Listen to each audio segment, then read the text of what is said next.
আসসালামু আলাইকুম ওয়া রাহমাতুল্লাহি ওয়া বারাকাতুহু।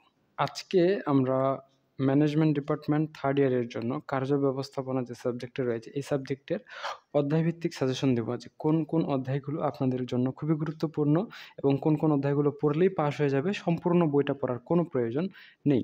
চলুন তাহলে শুরু করা যাক। সো আমি অধ্যায়গুলোতে পার্সেন্টেজ দেব, তার মধ্যে 4টা স্পেশাল অধ্যায় আপনাদের দাগিয়ে দেব। সেই অধ্যায়গুলো করলেই আপনাদের যথেষ্ট, এর বাইরে অন্য কোনো চ্যাপ্টার করার বা পড়ার কোনো দরকার নেই।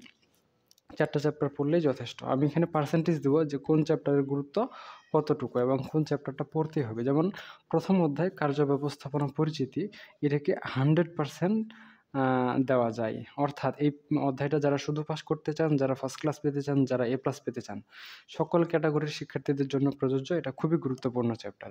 আর এ পার্টের প্রশ্নের সাজেশন ইতিমধ্যেই দিয়ে দেওয়া হয়েছে। আপনারা চাইলে আমাদের কাছ থেকে এই পার্টের সাজেশনগুলো দেখে নিতে পারেন। আমাদের প্রোফাইলে দেওয়া আছে এবং আমাদের চ্যানেলে দেওয়া আছে।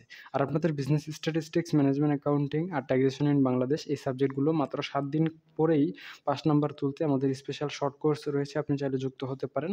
বিস্তারিত জানতে এবং কোর্স যুক্ত হতে কমেন্ট করেন অথবা এখানে নাম্বার দেওয়া আছে, হোয়াটসঅ্যাপে যুক্ত হতে পারেন। এটা আমাদের গ্রুপ। এই গ্রুপে আমাদের ক বিভাগের সাজেশন সহ অন্যান্য সাজেশনগুলো দিয়ে দেওয়া আছে। এখান থেকে সংগ্রহ করে নিতে পারেন। এটা বিজনেস স্ট্যাটিস্টিক্সের শর্ট কোর্স।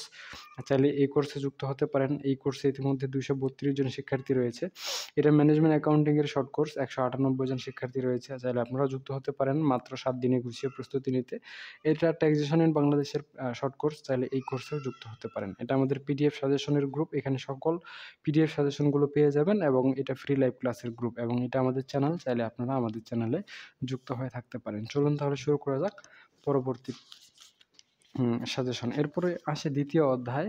এটাকে বলে দ্বিতীয় অধ্যায়টা হচ্ছে কার্যকৌশল। এটাকে 80% দেওয়া যায়, আপনাদের জন্য গুরুত্বপূর্ণ। যারা ফার্স্ট ক্লাস এবং এ প্লাস পেতে চান তারা এই অধ্যায়টা পড়বেন। যারা শুধু পাস করতে চান এই অধ্যায়টা স্কিপ করলেও কোনো সমস্যা নাই, এটা না পড়লেও চলবে। ঠিক আছে?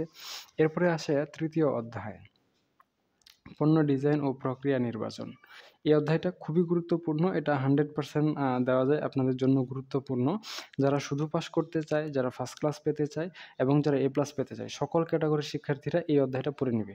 আচ্ছা, আমি যে অধ্যায়ে 100% দিব, ওই অধ্যায়ের খ এবং গ বিভাগের যতগুলো প্রশ্ন থাকবে ব্যতিক্রমে আপনারা কিন্তু সবগুলোই পড়ে নেবেন। বাকি 100% বাদে অন্যান্য পার্সেন্টেজ যেগুলোতে দিব সেগুলো আপনারা কম বেশি করে পড়ে নিতে পারেন। আমি আবারও বলছি, আমি যে অধ্যায়গুলোতে 100% দিব, ওই অধ্যায়গুলো অবশ্যই সম্পূর্ণটাই ভালো করে পড়তে হবে এবং এরকম আমি 4টা অধ্যায় দাগিয়ে দেব। বাকি অধ্যায়গুলো এরকমভাবে 100% দেওয়া হবে না। ঠিক আছে?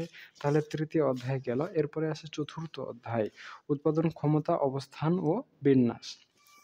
এই অধ্যায়টা মাত্র 70%। যারা শুধু পাস করতে চান তারা এই অধ্যায়টা স্কিপ করতে পারেন, না পড়লেও চলবে। যারা ফার্স্ট ক্লাস পেতে চান তারাও না পড়লেও চলবে। তবে যারা এ প্লাস পড়তে চান তারা এই অধ্যায়টা পড়ে নেবেন। ঠিক আছে? 70% গুরুত্ব চতুর্থ অধ্যায়, উৎপাদন ক্ষমতা, অবস্থান ও বিন্যাস। এরপরে আসে পঞ্চম অধ্যায়, মান ব্যবস্থাপনা। এটাও খুবই গুরুত্বপূর্ণ সকল শিক্ষার্থীদের জন্য। 100% গুরুত্ব দিয়ে এটা পড়তে হবে। এই অধ্যায়ের যতগুলো প্রশ্ন রয়েছে সবগুলোই পড়তে হবে।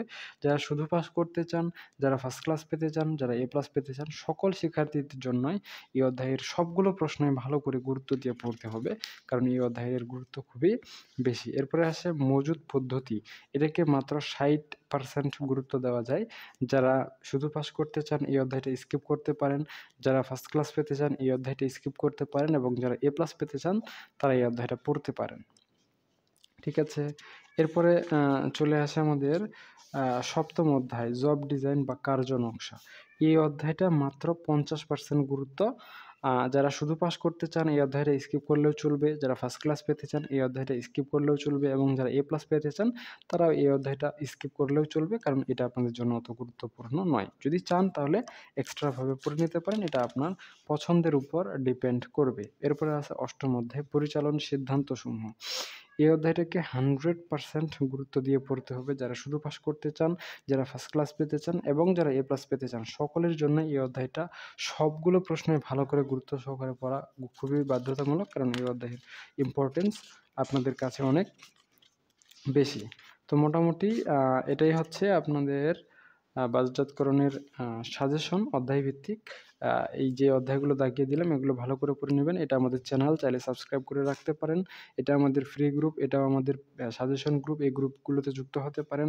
আর যেটা বললাম স্ট্যাটিস্টিক্স, ম্যানেজমেন্ট অ্যাকাউন্টিং আর ট্যাক্সেশন ইন বাংলাদেশ যদি চান মাত্র 7 দিনে গুছিয়ে প্রস্তুতি নিয়ে পাস করবেন, তাহলে আমাদের এই যে প্রাইভেট ব্যাচগুলোতে যুক্ত হতে পারেন। এবং এটা আমাদের ইউনিভার্সাল গ্রুপ, আপনারা চাইলে আমাদের ইউনিভার্সাল গ্রুপেও যুক্ত হতে পারেন। এটা আপনাদের জন্যই খুবই বেনিফিশিয়াল হবে বলে আমি আশা করছি। তো ঠিক আছে, আজকে পর্যন্ত। খোদা হাফেজ। আমাদের প্রাইভেট গ্রুপে যুক্ত হওয়ার জন্য আপনি আমার হোয়াটসঅ্যাপ নাম্বার এখানে দেওয়া আছে, হোয়াটসঅ্যাপ নাম্বারে হোয়াটসঅ্যাপ করবেন, অথবা কমেন্ট করলেও আমি আপনাকে হোয়াটসঅ্যাপ নাম্বার দিয়ে দিব। ধন্যবাদ সকলকে, আজকে পর্যন্তই। খোদা হাফেজ।